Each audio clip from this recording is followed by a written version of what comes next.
Hola, el día de hoy vamos a hablar de aditamentos protésicos, cuándo utilizar cada uno de estos. Tenemos, si bien es cierto, sobre implantes, coronas cementadas por un lado y por el otro coronas atornilladas. Voy a hablar brevemente cuándo usar uno u otro.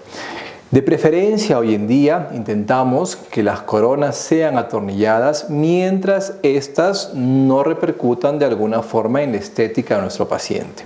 Sobre todo cuando los implantes o los aditamentos protésicos puedan salir hacia vestibular o en el borde incisal, siendo este el sector anterior. Ya en la parte posterior, premolares y molares, esto no repercute realmente, por lo cual de preferencia siempre usamos coronas atornilladas. Para el sector anterior es que vamos a hacer la elección, que es el tema de hoy, de coronas cementadas. ¿Qué aditamentos vamos a utilizar para coronas cementadas sobre implantes? Los aditamentos básicamente son muñones o pilares.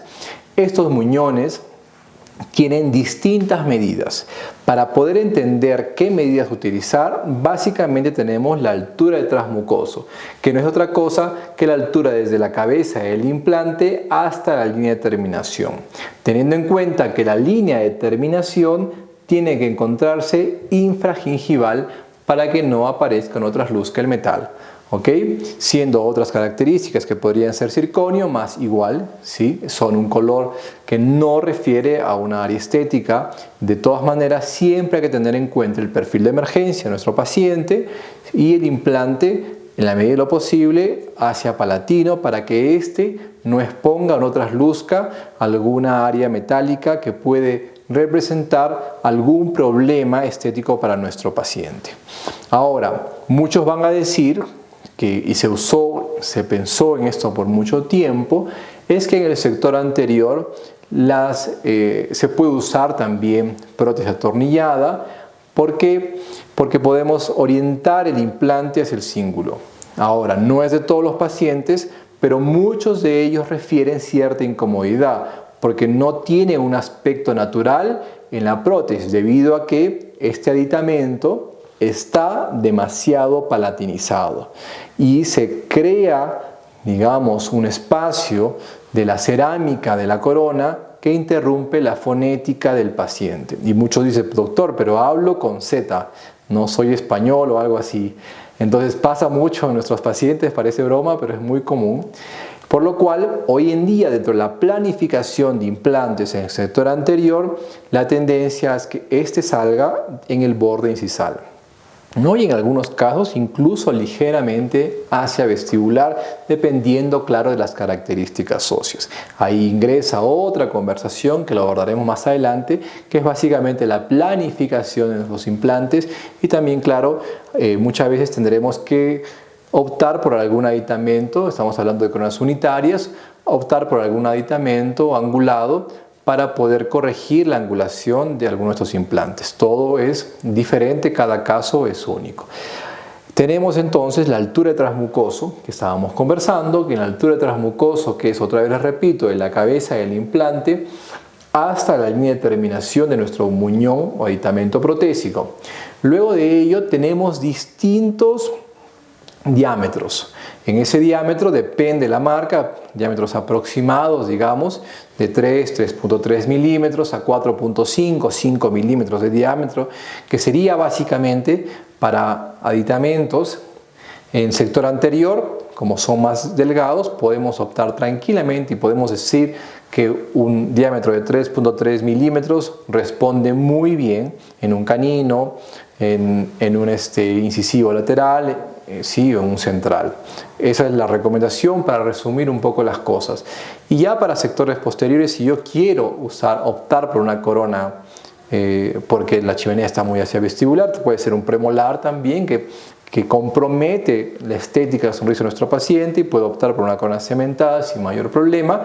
Puedo optar por un aditamento de 4 de diámetro o de 4.5 de diámetro, ¿correcto?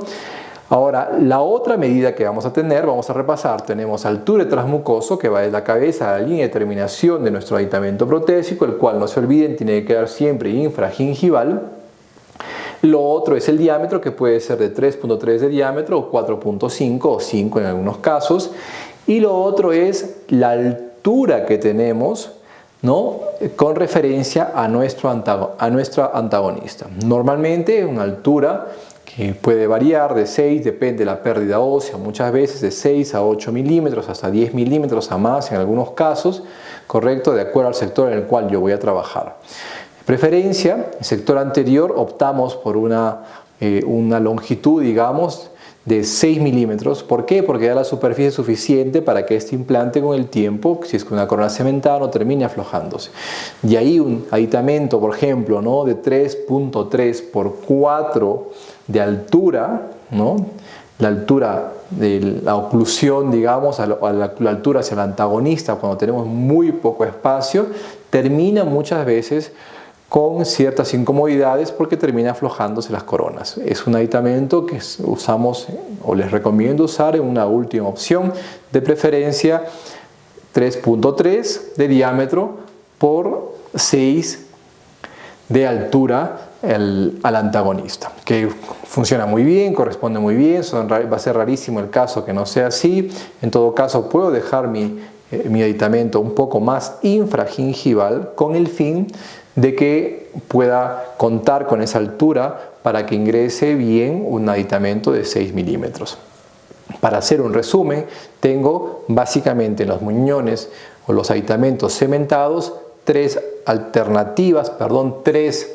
medidas. Una es la altura de transmucoso, que dentro de lo convencional intentamos orientarnos entre 2.5 y 3.5 de transmucoso, desde la cabeza del implante hasta la línea de terminación, y sobre el sector anterior un diámetro de 3.3 milímetros y para el sector posterior un diámetro de 4.5 milímetros, y luego tenemos la altura de la línea de terminación hasta el antagonista, teniendo en cuenta que desde el muñón para arriba tengo que tener por lo menos 2 milímetros de espacio, tanto hacia palatino como hacia oclusal, de acuerdo a la zona donde estoy trabajando, para que pueda ingresar la cerámica y no tenga también alguna translucidez en la cara oclusal. De preferencia, en flujo de implantes dentales, hoy en día optamos por coronas en circonio porque son mucho más estéticas, un flujo más exacto, más preciso, para poder evitar a futuro algún tema, digamos,